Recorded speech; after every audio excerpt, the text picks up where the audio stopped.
Hello दोस्तों, मैं professor Tahir slate वाला आप सभी का मेरे आज इस फर्स्ट ई लर्निंग सेशन में तहे दिल से स्वागत करता हूं। हमारा आज का लर्निंग ऑब्जेक्टिव होगा, हम आज सीखेंगे what is taxation, why taxation is needed and what are the two broad categories of taxation and basically what are the major differences between them। तो चलिए सबसे पहले हम देखेंगे what is taxation. Taxation is somewhat a financial obligation of all of us towards the government.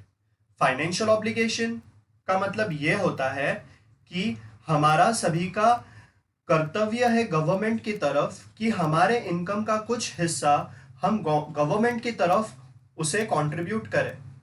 अब हमारे income से government को क्यों कंट्रीब्यूट करें या गवर्नमेंट को क्यों रिक्वायरमेंट है हमारे कंट्रीब्यूशन का, तो हम सभी जानते हैं कि गवर्नमेंट का एक्सपेंडिचर्स होता है हेल्थ केयर में, गवर्नमेंट एक्सपेंडिचर करता है नेशनल सेफ्टी एंड सिक्योरिटी के लिए, गवर्नमेंट कंट्रीब्यूट करता है एजुकेशन के लिए, गवर्नमेंट कंट्रीब्यूट करता है इंफ्रास्ट्रक्चर के लिए। तो ये सब बेसिकली गवर्नमेंट्स के एक्सपेंडिचर्स है। अब एक्सपेंडिचर्स करने के लिए, खर्चा करने के लिए कुछ पैसे भी तो चाहिए, कुछ इनकम भी तो चाहिए। तो ये इनकम गवर्नमेंट को कहाँ से आती है? तो ये रेवेन्यू गवर्नमेंट को जनरेट हो रहा है टैक्सेशन के थ्रू, टैक्सेस के थ्रू। तो अब जब हम लोग टैक्सेशन के बारे में भी जान लिया कि टैक्सेस क्यों जरूरी है, तो अब दूसरा हमको ये सीखना है कि कौन से दो प्रकार के टैक्सेस है। तो जब हम लोग प्रकार की बात करें, टाइप्स ऑफ टैक्सेस की बात करें, तो हमारी नजरों के सामने दो टाइप्स ऑफ टैक्सेस आते हैं, एक डायरेक्ट टैक्सेशन और एक इनडायरेक्ट टैक्सेशन। डायरेक्ट टैक्सेशन का बेसिक एग्जाम्पल है इनकम टैक्स। डायरेक्ट टैक्स मतलब इनकम टैक्स, और इनडायरेक्ट टैक्सेशन का एग्जाम्पल है goods and service tax, GST जिसको बोलते हैं। अब दोनों में डिफरेंसेस क्या है उसे हम लोग देखते हैं और दोनों का मतलब समझते हैं। अब डायरेक्ट टैक्सेस क्या है? डायरेक्ट टैक्सेस ये होता है जहां पे टैक्स बर्डन दूसरे के कंधों पे शिफ्ट नहीं होता। In under direct taxation the tax burden can not be shifted to the shoulders of another person. Sir इसका एक एग्जाम्पल दीजिए ना। तो ये लो एग्जाम्पल। डायरेक्ट टैक्सेशन में समझ लीजिए मिस्टर राम एक मल्टीनेशनल कंपनी में काम कर रहा है और उसका पगार है 10 लाख रुपीस पर एनम। अब ये मिस्टर राम को 10 लाख रुपीस पे इनकम टैक्स भरना होगा, जो मिस्टर श्याम या लखन उसका इनकम टैक्स नहीं भरेगा, उसको खुद से ही वो टैक्स भरना है। यहाँ पे वो टैक्स बर्डन शिफ्ट नहीं कर पाएगा उसके दोस्त को या किसी और को कि भैया तू मेरे बदले में तू टैक्स भर दे।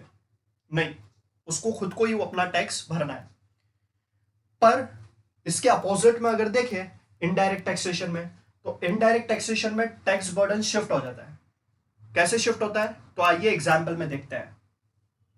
अगर मिस्टर राम ने मिस्टर श्याम को कुछ गुड्स बेचा, मिस्टर राम ने मान लीजिए गुड्स बेचा 1000 रुपए का, और 1000 रुपए पे उसने जीएसटी लगाया 10%, तो ये गुड्स का वैल्यू हो गया 1100 रुपए, 1100 rupees. Mister Ram mister Shyam से 1100 रुपया कलेक्ट करेगा। अब 1100 रुपए में 100 रुपया टैक्स है, जो वो 100 रुपए गवर्नमेंट को भर देगा। यहां पे टैक्स मिस्टर राम भर रहा है, बट एक्चुअल कलेक्शन वो मिस्टर श्याम से कर रहा है ना। 1100 रुपया मिस्टर श्याम दे रहा है मिस्टर राम को, 1100 रुपए में 100 रुपया ऑलरेडी एडेड है, उसमें मिला हुआ है 100 रुपये। तो ये 100 रुपये मिस्टर श्याम से कलेक्ट किया हुआ है, बट टैक्स भर रहा है मिस्टर राम। तो टैक्स कोई और भर रहा है, पर पैसे किसी और के जेब में से जा रहा है। एक्चुअल टैक्स कोई और भर रहा है, बट पैसे किसी और के हैं। तो यहाँ पे समझाने की कोशिश ये कर रहा हूं कि टैक्स बर्डन यहाँ पे दूसरों के कंधों पे हम लोग शिफ्ट कर रहे हैं। बट अल्टीमेटली क्या होता है इनडायरेक्ट टैक्सेशन में, कि जो फाइनल कंज्यूमर होता है उस पर वो अल्टीमेट बर्डन आता है। फाइनल बर्डन कंज्यूमर के ऊपर आता है, क्योंकि फाइनली कंज्यूमर वापस से वो सप्लाई चेन में आगे वो गुड्स या सर्विसेज सप्लाई नहीं करता, वो किसी और के कंधों पे वो बर्डन नहीं डाल सकता, तो फाइनल बर्डन कंज्यूमर के ऊपर ही आना है इनडायरेक्ट टैक्सेशन में। और एक मेजर डिफरेंस हम लोग ये देखेंगे कि डायरेक्ट टैक्सेशन एक प्रोग्रेसिव नेचर ऑफ टैक्स है। प्रोग्रेसिव का मतलब ये होता है प्रोग्रेशन। प्रोग्रेशन मतलब कि जैसे जैसे लेवल ऑफ इनकम प्रोग्रेस होते जाएगा इन द सेंस जैसे लेवल ऑफ इनकम बढ़ते जाएगा, इंक्रीज होगा, वैसे वैसे आपका टैक्स रेट भी प्रोग्रेस होगा, इंक्रीज होगा। मान लीजिए जिसका इनकम बिलो 5 लाख रुपीज है उसको 0% टैक्स है, जिसका 5 लाख से 10 लाख के बीच में है उनको 10%, 10 लाख से 20 लाख के बीच में उनको 20% टैक्स, जिनका अबव 20 लाख है उनको 30% टैक्स। तो जैसे जैसे लेवल ऑफ इनकम प्रोग्रेस होते गया वैसे वैसे टैक्स रेट भी प्रोग्रेस होता गया, इसके लिए इसका नाम क्या है, प्रोग्रेसिव नेचर ऑफ टैक्स। यह है इनकम टैक्स का एग्जाम्पल मैंने जो अभी दिया। इनकम टैक्स है, income tax falls under direct taxation और डायरेक्ट टैक्सेशन है प्रोग्रेसिव नेचर का। अब हम लोग देखेंगे इनडायरेक्ट टैक्सेशन कौन से नेचर का है। Indirect taxation is of regressive nature. Regressive का मतलब ये होता है, यहां पे अगर गवर्नमेंट ने बोल दिया कि भैया लैपटॉप पे 28% टैक्स लगेगा, तो लैपटॉप अगर कोई गरीब खरीदने के लिए जा रहा है, पुअर पर्सन खरीदने के लिए जा रहा है, तो गवर्नमेंट उसको ऐसा नहीं बोलेगी भैया आप पुअर हो, आपको 5% टैक्स रेट लगा के दे देते हैं।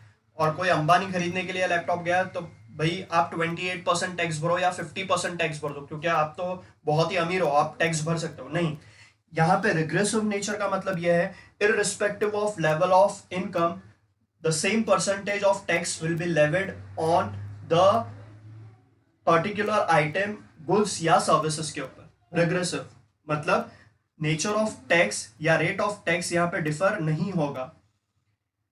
तो आज के सेशन में हमने क्या सीखा? आज हमने सीखा what is taxation, why taxation is required, some basic examples and broad categories या types of taxation.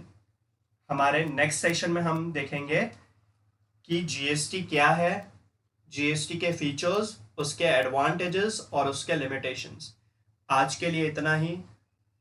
Thank you very much.